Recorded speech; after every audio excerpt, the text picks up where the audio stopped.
जय श्री राधे कृष्ण। आप सभी का आपके अपने YouTube channel BK Mishra project में बहुत बहुत स्वागत है। आइए सुनते हैं वैशाख मास महात्म्य कथा में चौथे अध्याय की कथा। अगर आपने अब तक पिछले अध्याय कथा को नहीं सुना हो तो हमारे चैनल पे वीडियो अपलोड है, आप जाकर के कथा को श्रवण कर सकते हैं। और वैशाख मास महात्म्य के नाम से प्लेलिस्ट भी बनाया गया है, उन प्लेलिस्ट में जो कि सभी अध्यायों का कथा आप श्रवण कर पाएंगे। महर्षि नारद जी ने कहा कि वैशाख मास में तेल लगाना, दिन में सोना, कांसे के पात्र में भोजन करना, चारपाई पर सोना, घर में स्नान करना, निषिद्ध वस्तु भोजन, 2 बार भोजन करना तथा रात में भोजन, इन 8 को नहीं करना चाहिए। संयम नियम व्रत से रहता हुआ वैशाख मास में जो पलाश के पत्ते पर भोजन करता है वह सभी पापों से छुटकारा पाकर विष्णु लोक को जाता है।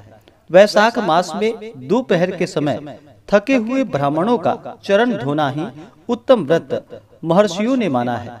जो रास्ता से थककर दोपहर में अपने घर पर आए हुए ब्राह्मण को सुंदर आसन पर बैठाकर उनके चरणों को धोता है और जल को सिर पर लगाता है, वह सभी बंधनों से छुटकारा पा जाता है और निस्संदेह वह गंगा आदि सभी तीर्थों में स्नान करने का फल पाता है। जो मनुष्य वैशाख मास में स्नान नहीं करता अथवा पत्ते पर भोजन नहीं करता, यूं ही वैशाख मास यदि बिता देता है तो वह गधे की योनि में जन्म लेता है, अंत में खच्चरी होकर पैदा होता है। दृढ़ अंग वाला, निरोग तथा स्वस्थ होते हुए जो मनुष्य वैशाख मास में घर में ही स्नान करता है वह चांडाल योनि को प्राप्त करता है। हे राजन, मेष राशि गत सूर्य में वैशाख मास में जो बाहर स्नान नहीं करता वह सैकड़ों बार कुत्ते की योनि पाता है।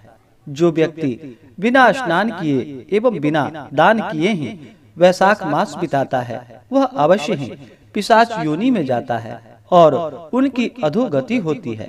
जो लोभवश वैशाख मास में न अन्न देता है और न जल ही दान करता है तो इसमें कोई संदेह नहीं कि उसके पापों एवं दुखों की हानि कभी भी नहीं होती। जो भगवान विष्णु में मन लगाकर वैशाख मास में नदी में स्नान करता है, इसमें संदेह नहीं कि वह तीनों जन्म के एकत्रित पापों को मुक्त हो जाता है। यदि प्रातः अरुणोदय काल में समुद्र में जाने वाली नदियों में स्नान करे तो उसी क्षण 7 जन्मों के एकत्रित पाप से मुक्त हो जाता है।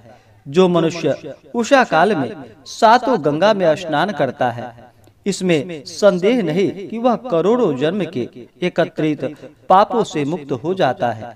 जाह्नवी, वृद्ध गंगा, कालिंदी, सरस्वती, कावेरी, नर्मदा और वेणी ये 7 गंगा कहलाती है। जो अपने खुदवाए हुए तालाब में प्रातः वैशाख स्नान करता है, इसमें संदेह नहीं कि वह जन्म से लेकर किए गए समस्त पापों से मुक्त हो जाता है। वैशाख मास आने पर जो मनुष्य बावलियों में प्रातः स्नान करता है उसका वह स्नान महापापों के समुदाय को नष्ट करता है। घर के बाहर गाय के खूर के प्रमाण में भी गहरा जल हो तो वैशाख मास में उसमें सभी गंगा आदि नदियां रहती है, इसमें तनिक भी संदेह नहीं है। और इस प्रकार की बुद्धि रखते हुए मनुष्य सभी तीर्थों से अधिक फल पाता है। हे राजन, रसों में दूध श्रेष्ठ है, दूध से दही और दही से घी जिस प्रकार तेज युक्त है उसी प्रकार सभी मासों में कार्तिक मास श्रेष्ठ है। कार्तिक मास से माघ मास उत्तम है एवं माघ मास से वैशाख मास उत्तम है। इस मास में किया गया धर्म बरगद के बीज के समान ही बढ़ता है। धनी, अति दरिद्र अथवा परवश में रहने वाला किसी भी परिस्थिति का मनुष्य जो कुछ भी वस्तु प्राप्त कर सके उसे ही ब्राह्मण को देना चाहिए। कंदमूल, फल, शाक, नमक, गुड़, काठ, पत्ता, जल अथवा मट्ठा, इनमें से जो कुछ भी दिया जाता है वह अनंत पुण्य के लिए होता है। ब्रह्मा आदि देवता लोग भी बिना दिए कुछ पा नहीं सकते, न पाते हैं। जो व्यक्ति दान नहीं करता वह दरिद्र होता है और दरिद्र होने के कारण पाप करता है तथा पाप से अवश्य ही नरक में जाता है। इसलिए सुख तथा कल्याण चाहने वाले को दान अवश्य ही करना चाहिए। जिस प्रकार साधनों में संपन्न गृह यदि ऊपर छाया ना हो तो सुशोभित नहीं होता, उसी प्रकार अन्य सभी मास में किया गया भी धर्म वैशाख के बिना व्यर्थ हो जाता है। जिस प्रकार कन्या सभी लक्षणों से संपन्न होती हुई पति के जीवित रहते ही शुभ लक्षणा कही जाती है, उसी प्रकार हे राजन सभी संगोपांग से युक्त क्रियाएं भी वैशाख के बिना व्यर्थ ही मानी गई है। जिस प्रकार दया से रहित सभी गुण व्यर्थ है, उसी प्रकार वैशाख मास में धर्म के बिना सारी क्रियाएं व्यर्थ है। सभी गुणों से युक्त भी शाक नमक के बिना जिस प्रकार स्वाद रहित मालूम होता है, उसी प्रकार वैशाख मास में नहीं किए गए पुण्य न तो सज्जनों द्वारा करने योग्य है और न किसी फल की प्राप्ति के लिए ही होते हैं। हे राजन, जिस प्रकार कोई स्त्री सुंदरी होते हुए भी वस्त्र के बिना शोभा नहीं पाती, उसी प्रकार मनुष्यों द्वारा भली भांति किए गए कर्म भी यदि वैशाख मास में नहीं किए गए हों तो शोभा नहीं पाते। इसलिए यह निश्चय हुआ कि सभी प्राणी को सभी प्रकार से वैशाख मास के धर्मों का पालन करना चाहिए। जब तक मेष राशि पर सूर्य रहे तब तक श्री विष्णु भगवान के उद्देश्य से प्रातःकाल स्नान करके श्री विष्णु भगवान की पूजा एवं उनके उद्देश्य से यज्ञ आदि करना चाहिए, नहीं तो नरक में जाना पड़ता है। पूर्ण वैशाख मास भगवान को प्रिय है। इस मास के देवता भगवान विष्णु हैं तथा इस मास में किए गए तीर्थ यात्रा, तप, यज्ञ, दान एवं हवन अधिकाधिक फल देने वाला होता है। प्रार्थना का मंत्र, हे मधुसूदन, हे देवेश, वैशाख मास में जबकि सूर्य मेष राशि पर रहते हैं मैं प्रातःकाल स्नान करूंगा। हे माधव, इसे आप निर्विघ्न पूर्ण करें। अर्घ्य का मंत्र, हे प्रभु मधुसूदन, मेषगत सूर्य में वैशाख मास में प्रातः स्नान में तत्पर मैं आपके लिए अर्घ्य दे रहा हूँ, कृपया इसे ग्रहण करें। श्री गंगा आदि सभी नदियाँ, सभी जलाशय मेरे दिए हुए अर्घ्य को ग्रहण करके परम प्रसन्न हो। ब्रह्मा आदि देवता, सभी ऋषि तथा अन्य जो वैष्णव हैं वे सभी मेरे दिए हुए अर्घ्य को ग्रहण करें और मेरे लिए तथोक्त फल देने वाले हों। हे प्रभु, तुम सर्वश्रेष्ठ पापियों के नाशक हो, यम स्वरूप भी हो तथा समदर्शी हो। मेरे दिए हुए अर्घ्य को ग्रहण करो और यथोक्त फलों को दो। इस प्रकार अर्घ्य देकर तत्पश्चात स्नान करना चाहिए।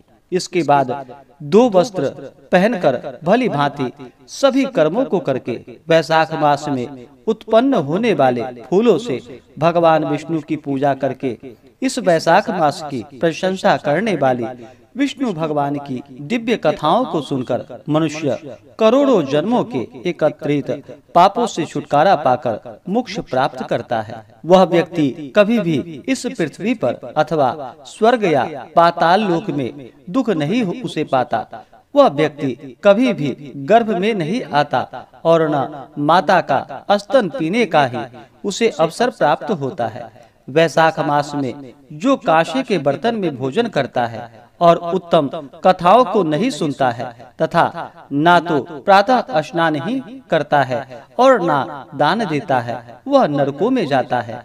हो सकता है कि हजारों ब्रह्म हत्या के पाप कभी किसी प्रकाश शांत हो सके, किंतु वैशाख में जिसने स्नान नहीं किया उसका तो वह पाप नहीं जाता है। शरीर स्वतंत्र है ही तथा जल भी स्वतंत्र ही बहते हैं और जीव भी परम स्वतंत्र हैं। ऐसी स्थिति में हरि यह 2 अक्षर जो कि उच्चारण करने योग्य है अवश्य उच्चारण करना चाहिए। जो कोई नीच मनुष्य इस पवित्र वैशाख मास में स्नान नहीं करता है वह जीवित रहते हुए भी मरा सा है। वैशाख मास में भगवान विष्णु की पूजा जिस किसी भी फूल से जो नहीं करता वह मूढ़ सुअर की योनि में जन्म लेता है।